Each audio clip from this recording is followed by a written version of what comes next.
নাহিদের রিট খারিজ নির্বাচনের মাঠে থাকবেন বিএনপির কাইয়ুম।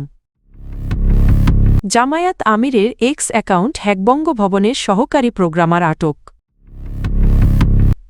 আজ তিস্তাপাড়ে যাচ্ছেন জামায়াত আমির। আজ বরিশাল ও ফরিদপুরে যাচ্ছেন তারেক রহমান। ভোটের রেজাল্ট ছাড়া প্রিসাইডিং অফিসার যাতে বের হতে না পারে। ঢাকা ১১ আসনে বিএনপি মনোনীত প্রার্থী .MA কাইয়ুমের প্রার্থিতা স্থগিত চেয়ে করা রিট খারিজ করে দিয়েছেন বাংলাদেশ হাইকোর্ট। মঙ্গলবার বিচারপতি ফাহমিদা কাদের ও বিচারপতি মো. আসিফ হাসানের সমন্বয়ে গঠিত হাইকোর্ট বেঞ্চে আদেশ দেন। এর আগে সোমবার দ্বৈত নাগরিকত্ব ও তথ্য গোপনের অভিযোগে .MA কাইয়ুমের প্রার্থিতা বাতিল চেয়ে রিট করেন ঢাকা ১১ আসনে ১১ দলীয় জোটের প্রার্থী ও জাতীয় নাগরিক পার্টি এনসিপি এর আহ্বায়ক নাহিদ ইসলাম। মামলার শুনানিতে আদালত রিট আবেদনকারীর উত্থাপিত অভিযোগগুলো গ্রহণযোগ্য নয় বলে মত দেন এবং রিটটি খারিজ করে দেন। উল্লেখ্য, রাজধানীর সেগুন বাগিচায় বিভাগীয় কমিশনারের কার্যালয়ে মনোনয়নপত্র বাছাই শেষে গত ৩রা জানুয়ারি রিটার্নিং কর্মকর্তা .MA কাইয়ুমের মনোনয়ন বৈধ ঘোষণা করেন। তিনি ঢাকা -১১ আসনে বাংলাদেশ জাতীয়তাবাদী দল বিএনপি মনোনীত প্রার্থী এবং দলটির ক্ষুদ্র ঋণ বিষয়ক সম্পাদক হিসেবে দায়িত্ব পালন করছেন। বাংলাদেশ জামায়াতে ইসলামীর আমির ডা. শফিকুর রহমান এর এক্স সাবেক টুইটার অ্যাকাউন্ট হ্যাকের অভিযোগে বঙ্গভবনের এক সহকারী প্রোগ্রামারকে আটক করেছে ঢাকা মহানগর গোয়েন্দা পুলিশ ডিবি। আটক ব্যক্তির নাম মোহাম্মদ সরওয়ারে আলম। তাকে মঙ্গলবার ৩রা ফেব্রুয়ারি রাত ১:৩০টার দিকে জিজ্ঞাসাবাদের জন্য ডিবি কার্যালয়ে নেওয়া হয়। এ তথ্য নিশ্চিত করে ঢাকা মেট্রোপলিটন পুলিশের গোয়েন্দা শাখার প্রধান অতিরিক্ত পুলিশ কমিশনার শফিকুল ইসলাম বলেন, বঙ্গভবনের সহকারী প্রোগ্রামার মোহাম্মদ সরওয়ারে আলমকে জিজ্ঞাসাবাদের জন্য ডিবি কার্যালয়ে আনা হয়েছে। জিজ্ঞাসাবাদ শেষে পরবর্তী আইনগত পদক্ষেপ নেওয়া হবে। ডিবি সূত্র জানায়, আগে রাত ১২টার দিকে জামায়াতে ইসলামীর আমিরের এক্স হ্যান্ডেল হ্যাকের ঘটনায় জড়িত ব্যক্তিকে ধরতে রাজারবাগ পুলিশ লাইন অডিটোরিয়ামের পূর্ব পাশের সরকারি কোয়ার্টার এলাকায় অভিযান চালানো হয়। ওই অভিযানেই মোহাম্মদ সরওয়ারে আলমকে আটক করা হয়। উল্লেখ্য, ডা. শফিকুর রহমানের এক্স অ্যাকাউন্টে নারীদের নিয়ে আপত্তিকর পোস্ট ছড়িয়ে পড়ার পর সামাজিক ও রাজনৈতিক অঙ্গনে তীব্র প্রতিক্রিয়া সৃষ্টি হয়। পরে জামায়াতে ইসলামী পক্ষ থেকে দাবি করা হয় অ্যাকাউন্টটি হ্যাক করা হয়েছিল।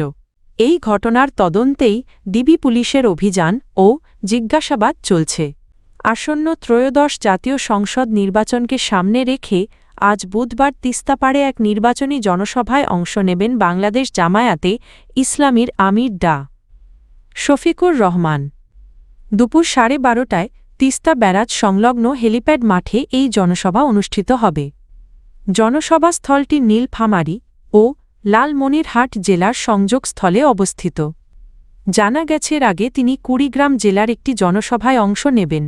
সেখান থেকে সরাসরি তিস্তাপাড়ের নির্বাচনী জনসভায় যোগ দেওয়ার কথা রয়েছে।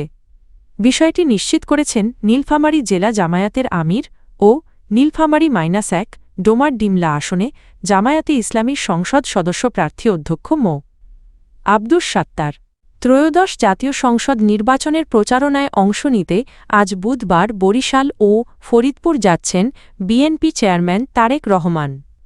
মঙ্গলবার ৪ঠা ফেব্রুয়ারি দুপুরে গুলশানে বিএনপির কার্যালয়ে এক সংবাদ বিজ্ঞপ্তিতে দলের কেন্দ্রীয় নির্বাচন পরিচালনা কমিটির মুখপাত্র মাহদী আমিন এ তথ্য জানান। মাহদী আমিন বলেন, বুধবার বেলা ১১টায় বিমানযোগে তারেক রহমান বরিশাল যাবেন।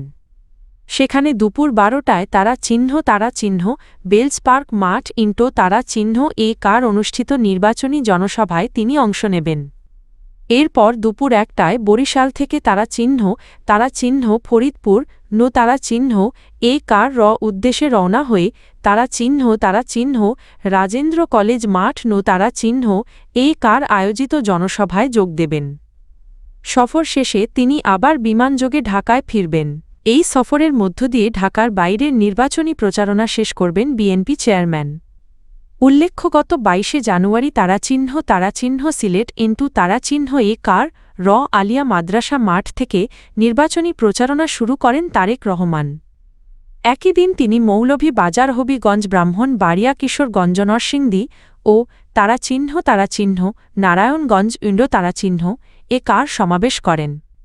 ২৫শে জানুয়ারি তিনি চট্টগ্রাম সফরে গিয়ে ফেনী কুমিল্লার ১৪ গ্রাম সোয়াগাজী ও দাউদকান্দিতে সমাবেশ শেষে ঢাকায় ফেরেন। এরপর ময়মনসিংহ থেকে ঢাকা পর্যন্ত ৩টি সমাবেশে অংশ নেন।